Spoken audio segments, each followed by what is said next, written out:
Welcome back to the Movie Draft House. I'm your host, Mark. It's a 5-minute review. In today's review, we're going to be talking about the recently released 11-time Oscar nominated film, Poor Things. Poor Things is rated R. It came out in 2023. It is, at the time of this recording, you're going to know if it was a Best Picture winner. And you're also going to know about the other 10 nominations that it received. But it's directed by Yorgos Lanthimos, Greek director. And it is available streaming now on Hulu. So you can give it a watch there. It's written by Tony McNamara and Alasdair Gray, and stars Emma Stone, Mark Ruffalo, and Willem Dafoe. Also, Remy Youssef is in this as well. So, it's 2 hours and 21 minutes long. And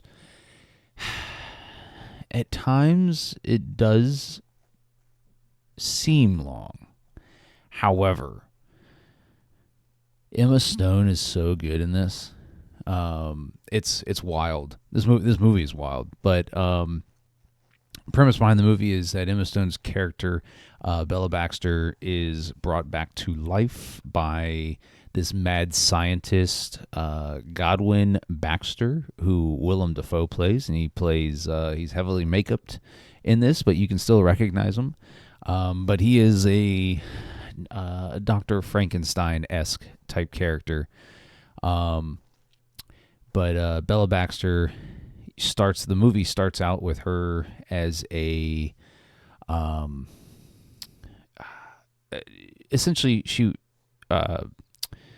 Godwin Baxter found Emma Stone's character, Bella, dead. She was pregnant, cut her baby out of her, took the dead woman's brain out of her body, put the baby's brain in Bella Baxter, and now is raising Bella Baxter as this person. That's a wild premise, right? And so Yorgos Lanthimos decides to shoot this movie as there's a ton of different camera lens angles. You got a lot of fisheye and kind of peephole view of what's going on around Bella as she grows.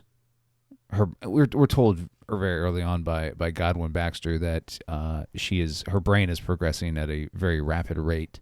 So when we first introduced to her, she is very toddler-esque, and by the end of the movie, she is very profound. And it's the evolution of the character that moves the film, drives the film.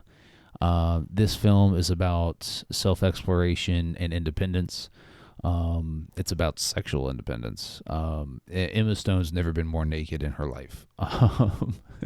So by the time of this recording, I hope she wins Best Actress, is because she deserves something for being as naked as she was in this film.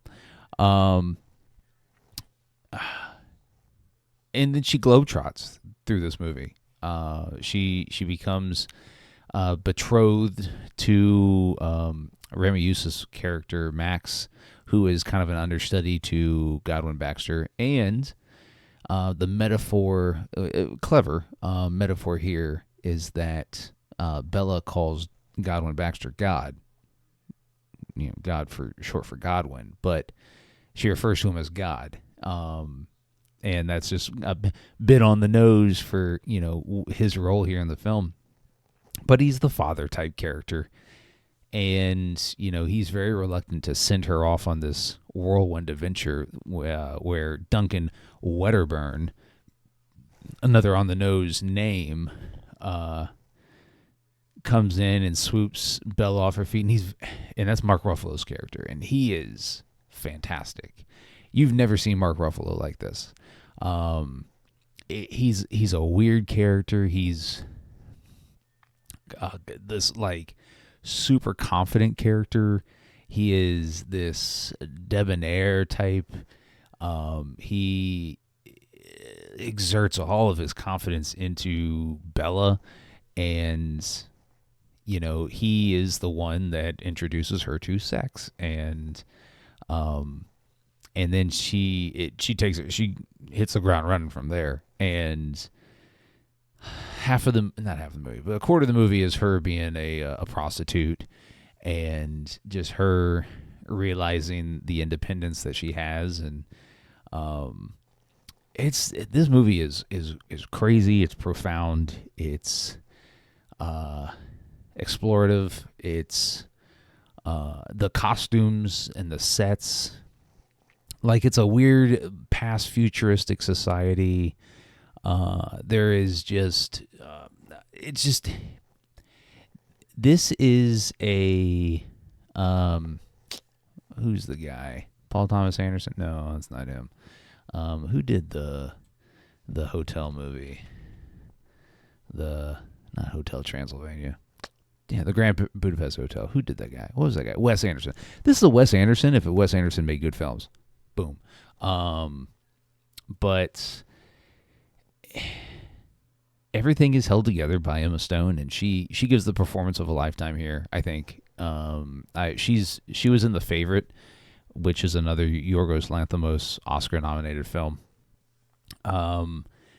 But she's never been given more of, more carte blanche to just do what she does with a character than here in this film, and it's crazy. I highly recommend it. It's available streaming now on Hulu. Check back next week or in the days coming for my Oscars review. But anyways, hit the hit the subscribe button when it pops up so you miss any future content here on the podcast. And if you want to follow the podcast on all your favorite social media platforms, you can find us at Movie Draft House. We're on Twitter, TikTok, Instagram, right here on YouTube. So give us a like, follow, and a subscribe. And don't forget, the podcast releases every Thursday weekly on your favorite podcast streaming platform. And we'll catch you next week. Tomorrow. Better. Why I keep it in my mouth if it is revolting? I must go punch that baby.